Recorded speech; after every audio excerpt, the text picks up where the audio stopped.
There will be a discussion on the Millennium Development Goals under Rule 193. The guests who will be joining me in the discussion today are Mr. P.K. Singh from the BJD, Mr. Vinod Boinapalli from the TRS, Mr. P.P. Chaudhary from the BJP, and Mr. P. Karunakaran from the CPIM. Welcome to all of you. Right. Now we'll take up the land acquisition bill. That's the first discussion.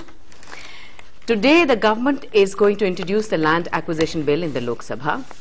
On December 31st, 2014, the government promulgated the ordinance on the land acquisition, and in absence of a replacement bill, ordinance lapsed on April 5th, 2015. And on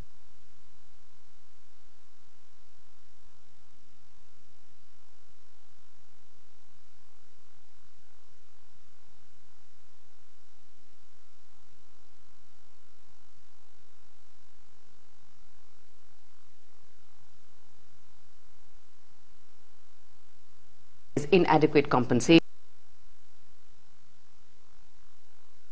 Face some problem in the coming days. Right. Mr. Chaudhary from the BJP, you know, the points that the opposition is taking, that there's inadequate compensation, why rewrite a law which already came into force on September 26, 2013, and removal of consent clause in 5 areas, which is industrial corridors, private public partnership projects, rural infrastructure, affordable housing and defense, a delay in the return of unutilized land, and the word private company to be replaced with private entity.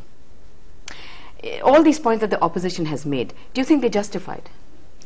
This basically, first we have to make ourselves clear whether this bill is anti-farmer or not. Because all hue and cry has been raised that the bill in question is anti-farmers.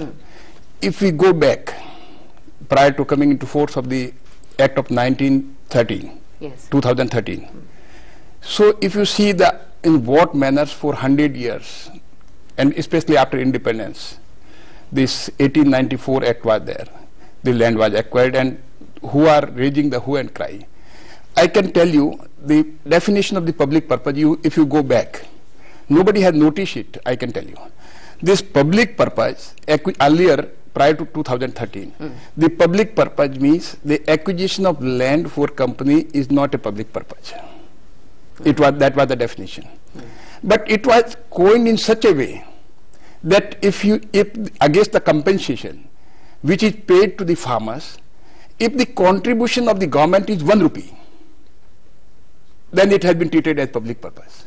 So if you want to acquire the land for any private company, it is not a public purpose. If the entire compensation is being paid by the company, that is not a public purpose. If the government paid only 1 rupee towards the compensation, that compensation has mixed up with the compensation which is being paid by the private company, that has been treated as a public purpose. Now you see, by paying 1 rupee by the government, that has been treated as a public purpose. Now it is not the case here. Now all the 5 exemptions has been granted. Now we have to see whether it is the interest of the farmers or not. On the face of it, what it has been done, it was a tardy and long process. How farmers are benefited out of it? There is no benefit to the farmers. If you are taking 6 months for a purpose of consent or consultation, and thereafter even your own clause, if you see the section 7 of the earlier Act of 2013. In section 7, one proviso is there, which says that after following all consultation and consent clause, if government is of the view that still it is required, then the government can proceed with the acquisition, ignoring the recommendation of the consultation. So you are setting aside all the recommendation made by for 6 months or 1 year or 2 years taken by it. And what is required for the government? They are only required to record the regions to be recorded, and any government can record the regions for bypassing the consultation and consent clause. Now what have been done? Here how farmers are being benefited. If you want to acquire the land for irrigation project, if you want to construct a dam in Himalayas, who will be benefited? Farmers of the 6, 7 states. They will get the irrigation water. Now, if you say that the consent of those farmers who are residing in, or the landowners who are in the Himalayas, their consent should be obtained, and thereafter you can construct the dam. If they don't give the consent, then how it, and if they give the consent, and even thereafter, the provision is there, whether they give it consent or not. Even in consultation, whether they say no, even then you can proceed. Then only the time gap. Then it is required 2-3 years. The 2-3 years will be vested. That is a national vestige.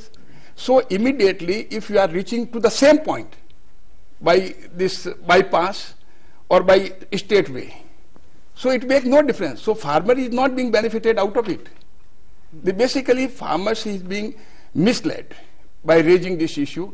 For consultation clause, the UPA government has enacted the law providing this proviso that report of the consultation committee or whatever may be can be bypassed for the social impact and for assessment of the public purpose. That report can be bypassed under Section 7. This provision is made by them, and still this provision is there.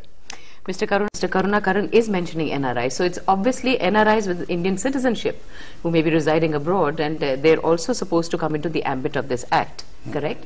So tell me, why has the government not been able to get that kind of money, to get that money back within the stipulated period?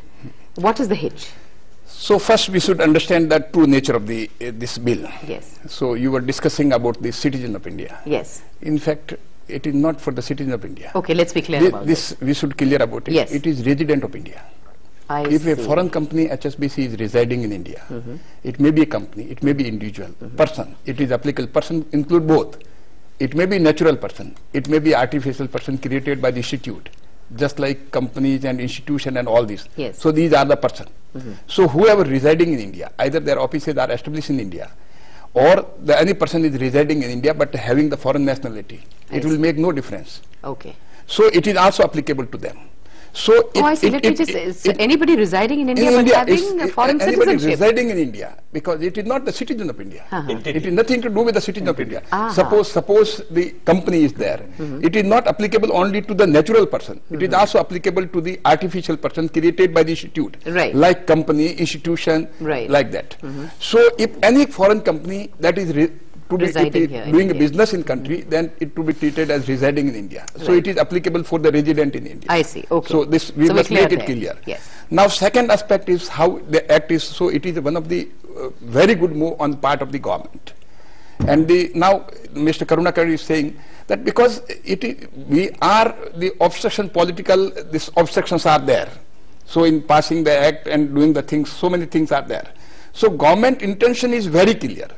So far as giving the limited window is being provided under the act, that if within that stipulated period, if you are in position to file your return, declare your income, then under that you are required to